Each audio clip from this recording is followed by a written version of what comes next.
Facebook. Hey, how are you? Santuan. We're here again. Hashtag married forever. We're here just to celebrate you guys and hopefully impart into you guys. We know we're going to bless you this afternoon. Yeah. Before we get started, I want to say something, share something that's been on my heart for a long time, just pertaining to living godly. Most people don't realize and understand that living godly is worth it. Sometimes it seems like everybody around you is getting by with stuff, and it looks like people in the church, outside of the church, in the world, lost, saved, or whatever, is getting by with things. But the enemy wants you to think that it's not worth it, you living right. But living for God and living right with God is very important. It may not seem like it right now. It may not even feel like it at times. You may feel like it's just worthless and useless, but it is worth you living right for the Lord. God, nothing is going uncovered. Nobody's getting away with anything. All of the stuff, all of the injustice stuff that happens in the world, God sees everything. This is a scripture that blew my mind. It says that if you look on another woman in lust, you've already committed adultery in your heart. So God looks at our thoughts. He looks at our intentions. And he also looks at our actions. But what I'm telling you is nobody's getting by with anything. And if you're in a place where it seems like you're trying to do the right thing, you're trying to live right, you're trying to really put forth your best effort, and it seems like everybody else is maybe prospering or getting by with things, none of us is getting by with anything. Our thoughts, our comments, everything is being monitored by Jesus. And I just wanted to encourage you guys for a quick moment. It is worth it. It's worth living right. It's worth not doing what your flesh want to do, not getting involved in the wrong thing. It's worth it. It may not seem like it. It may seem like everybody else is getting by with it, but I just wanted to encourage you. That's been on my heart. A lot of people don't think it's worth it anymore. As crazy as the world is, as crazy as society is, this generation, so many just nonsense stuff going on. Yeah. It is worth it. That's right. And God honors that. He really does. And it's a challenge. It's a challenge with all of the temptations, all of the access that we have in the world with everything from drugs to pornography to everything. I mean, it's right there at your fingertips. But living right for God is the right way. It's always been the right way before we ever got here. The generations before us had to do it. It's no exception from us.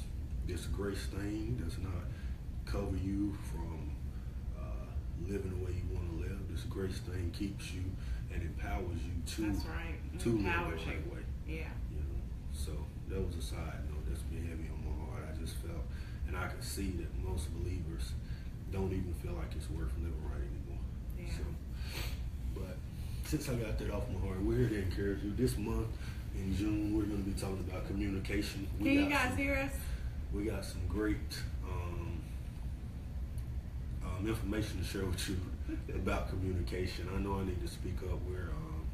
We're streaming live in this beautiful resort area in our neighborhood, so I don't want to be too loud. Hopefully you guys can hear me, but It's okay. nevertheless, I think that'll be okay. Isn't she lovely? Got on her black today. I wish I could have worn black to match her. But we're going to bless you today. We're going to talk about communication. We're going to give you some keys and some principles how to better communicate with your spouse, even your children. And that's going to be huge. So let's get into it. Communication. Why is communication so important? I'm gonna talk a little bit, then I'm gonna let my wife dive in. If you have something, just jump in there. Okay. I can go on a rant and have y'all out here for 2 hours. I'm just playing. We only gonna teach for about 15 or 20 minutes. My son's shaking his head. We have Josh on the camera today until my stand comes in. Just say what's up. Hi. So he said, no, please don't teach 2 hours. Appreciate you on the phone for us. Yeah, thank you. We just want to welcome you. Thank you for joining us tonight. You're busy. I know you have a busy schedule, and we just want to tell you thank you for coming on tonight, and we have a lot of great things to share with you.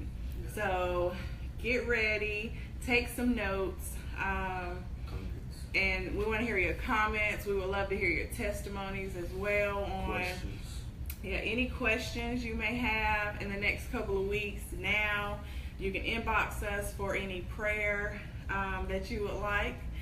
I'm gonna hear you. No, you're good. I like how your voice just projects. I got a deeper voice, but it's kind of. You just gotta speak up, like speak louder. She's helping me communicate right now. Yeah. So, thank you for joining us. We appreciate you coming on. We're also planning a mentorship program for other marriages, so get ready for that as well. We'll be we're putting a program together in place for mentoring marriages. So get ready for that. We look forward to hearing from you. We want to hear from you. We want to hear your heart. We want to hear things that you want to know, things that you want to learn, and whatever you're interested in and what you need right now. If you don't want to comment, then inbox us, and it can be things that we can bring up the next week also. Okay, back to communication. So let's get into communication. What our goal today is really to share the most important thing about communication. And to me, what I've learned down through the years, communication is three different levels of communication, or three different ingredients that helps us communicate greatly. If we look back to as far as we can remember history or whatever, nothing great has ever been built without great communication. That's right. Anything that's ever been great, whether it's a building, whether it's a business, whether it's a ministry, whether it's a store, whatever, anything that we see in our natural world was built through great communication if it's great. So that's very important. But the first principle we want to talk about in communication is the ability to give a message to your spouse in a way that they can receive it.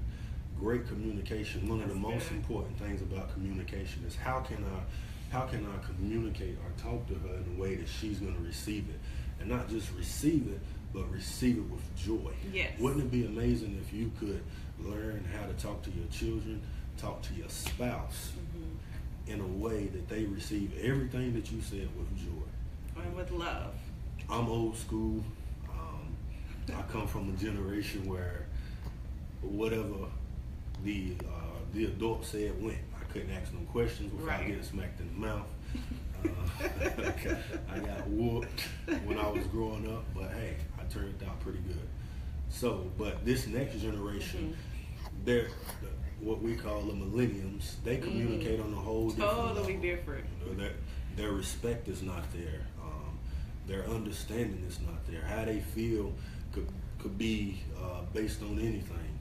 They don't have the core principles in them, and so I had to learn how to communicate to my children at an early age, because when I first started disciplining them and training them and teaching them the right things to do, teaching them right from wrong, there was a disconnect there. Right.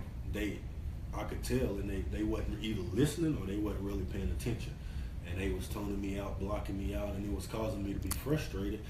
And I always looked at it as a form of disrespect. So instead of me being aggressive and more angry and more frustrated, I stepped back and took a step back, and I said, what can I do to communicate to them better? How can I communicate on their level and still accomplish the purpose that we're trying to accomplish?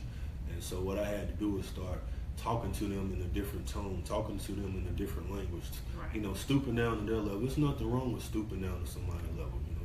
That's not a sign of weakness. That's a sign of strength and a sign of growth. You got to get on the individual's level, whatever level your spouse is on. My wife, she had to teach me how to communicate with her. I didn't know how to communicate with her. I'm not a touchy-feely person. I've been alone. I grew up with other brothers and sisters, but I like to be alone. She's completely opposite. She liked to be around people. She's a people's person. So I had to learn that early in our marriage, and even now we're still learning each other on some things on communication. But stop winking at me, man. You're making me nervous. My son's winking at me. I guess you guys doing a good job. But anyway, I had to learn how she receives my voice. Even as Christians, God is teaching us as the Father how to receive His voice in so many different levels. It can be loud, it can be small, Yeah. You know, it could be in times of need. It could be in times of lack. You know, God is always, he's that great of a father.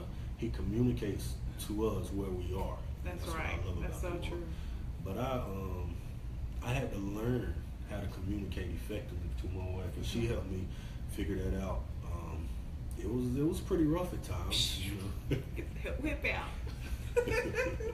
So No, he did talk good. to them about communication for a little bit, as far as receiving, how you receive communication. Well, you have to look at his personality, his background, where he comes from. Like he was talking about our children. All three of our children are totally different. My son is very sensitive. I love him. He's very sensitive. So I have to respond to him and say, I love you so much, Josh. You are just the best. And then, you know, I can give him correction. My youngest one, I had to learn she's very, very mature at a young age. So my response to her is, I had to come up to a higher level because her understanding is a lot greater and she doesn't take offense easily. So she's able to handle a little bit more pressure. And my oldest one, she'll melt down too sometime. So all three, a lot of times. So all three of them are different. And so we had to learn how to communicate with them. He had to learn how to communicate with me. You can't talk at me because I'm not going to respond like you want it. She don't receive that way. I don't receive that way. You know, you can't talk at me. I'm not one of the children. He learned very well. You know, we have to teach. I had to teach him how to treat me. He had to teach me how to treat him because even our environment played a big piece in our roles in our marriage. You know, growing up, how he grew up, growing up how I grew up, we had to learn how to treat each other, and we couldn't bring what we had from our background to this marriage. Yes. Like, this is new. God makes all things new. God makes all things fresh. So we had to get the newness of God and let everything go from our past, all of our baggage, so we can come together and let God create this newness of us, of oneness together. That's good. So yeah, communicating and how I received it. So as he would communicate with me, you know, it was a certain tone he had to use with me. He had to be a little bit more gentle with me because of my personality. She like touching? Yeah. I like physical touch. My love language is definitely, he said it's all of them, but it's all of them. Gifts, she like gifts? I love gifts now. So just make it rain. If you have a spouse that loves gifts, go to the mall and buy her something if you're trying to communicate with her. She'll receive everything that you say. Yeah. His communication is, his love language is acts of service. So he loves for me to do things for him. And that's how another way I communicate. He goes crazy, like he's so spoiled, and I love it. He has to have his food in bed, you know, for breakfast. He works third shift, so and that's my pleasure to give him his food in bed, you know, and he just has when he don't have his food in bed, you know, it's like, what's wrong? What's going on? No. But I love giving him his service. I love serving him. That's one of his love languages. So I know if that's your love language, I want to give you that. So our communication throughout the day will be great. You know, we don't have any issues because I'm giving you your needs, you're giving me my needs, and it's a give-give. It's not a give-take relationship. Yeah, that's good. So yeah, just like I said, it's very important to know and understand. You guys get together and, you know, sit down and talk and hear each other. You know, one thing about great communication is both of you guys have an equal voice. That's right. And even in your children, sometimes let them have a voice. Don't let them be disrespectful. Don't let them be ungrateful. But let them have a voice sometime. You can learn something whenever you allow them to say how they feeling in a certain moment. Right. You know, don't let them be disrespectful. Be disrespectful and don't let them talk back. But let them have a voice. Let your spouse have a voice. No, the man doesn't have to dominate the conversation all the time. The woman doesn't have to dominate the conversation. You might have one that's quiet, one that talks a lot.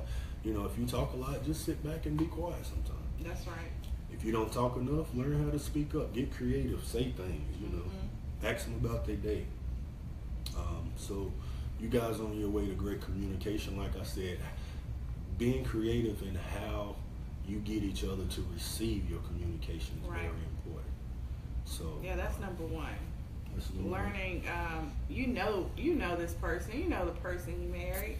So let's figure out, how do I communicate with them where they will receive it.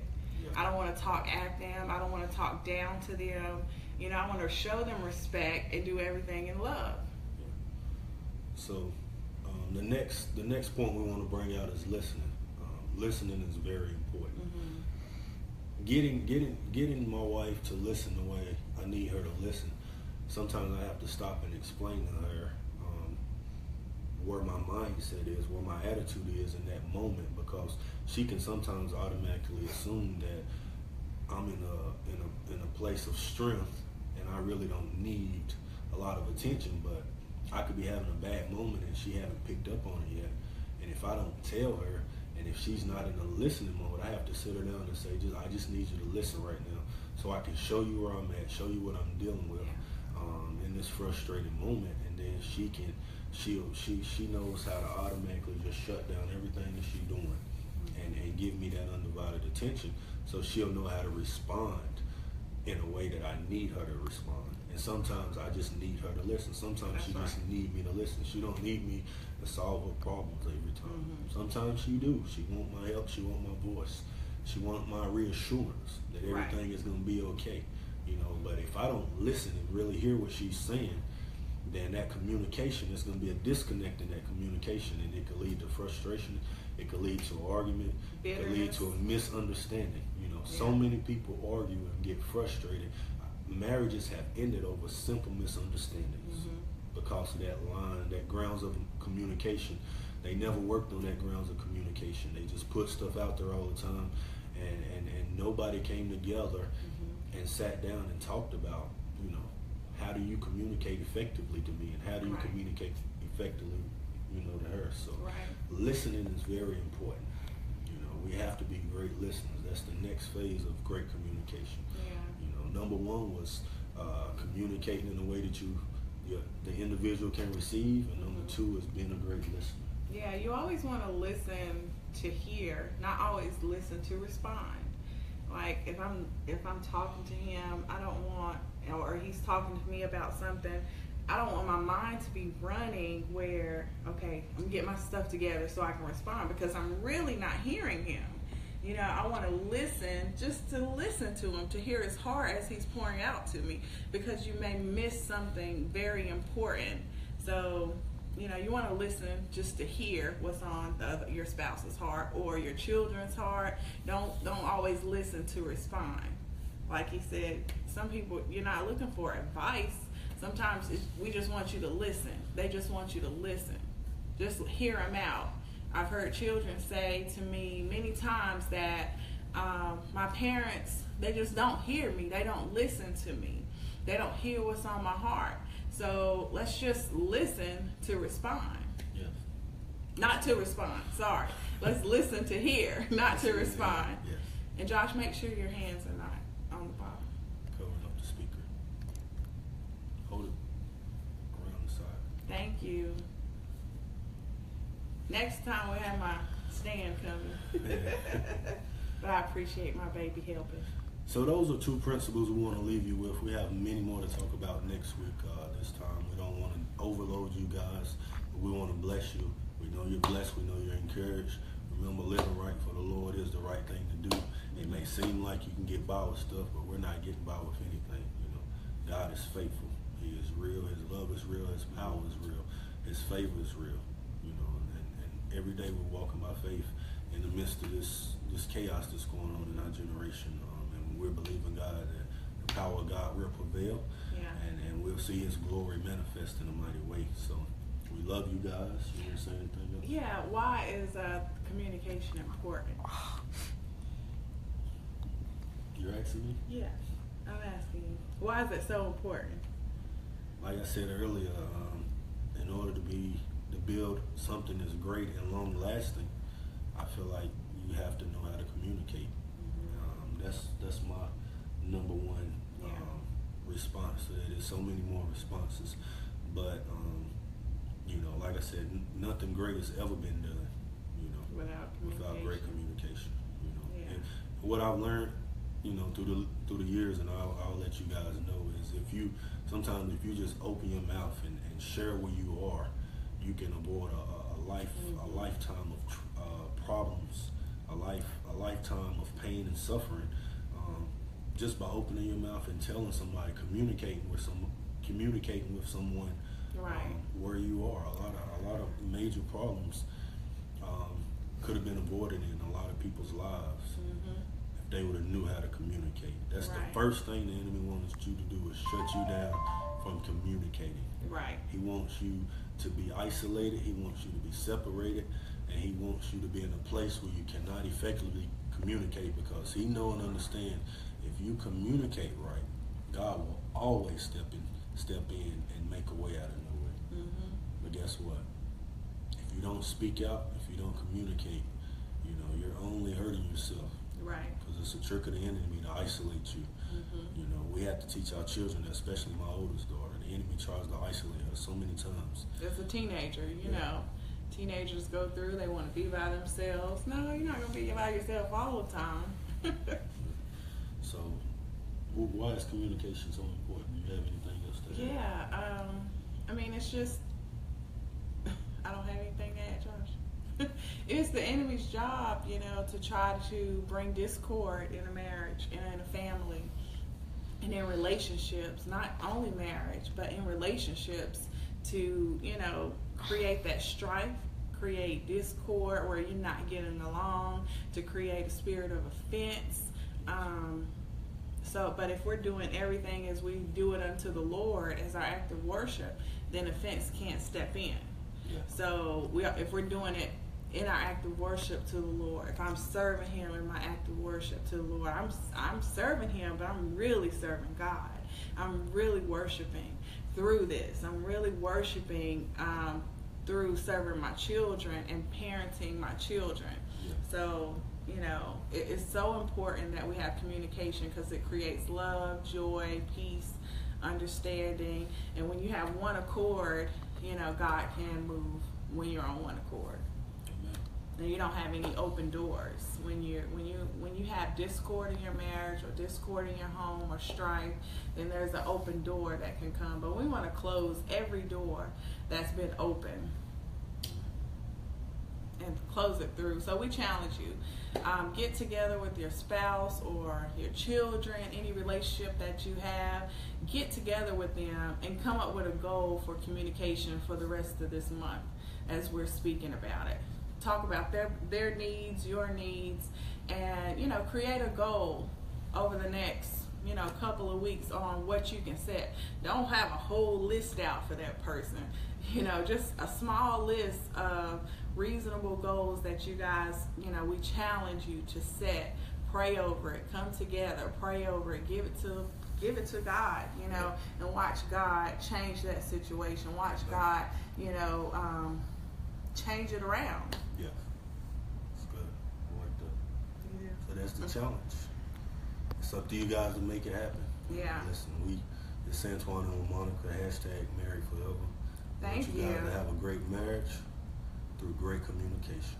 Like I said, we're just getting started. Tune in next week. Yeah. Write your comments, share the video with as many people as possible. Yeah. We're just here to help mend marriages and build strong families and restore this generation. We love y'all. Yeah, thank you. Let us know your comments and everything that you have. We want to hear from you, testimonies, everything. So we'll see you next week. Bye. Bye.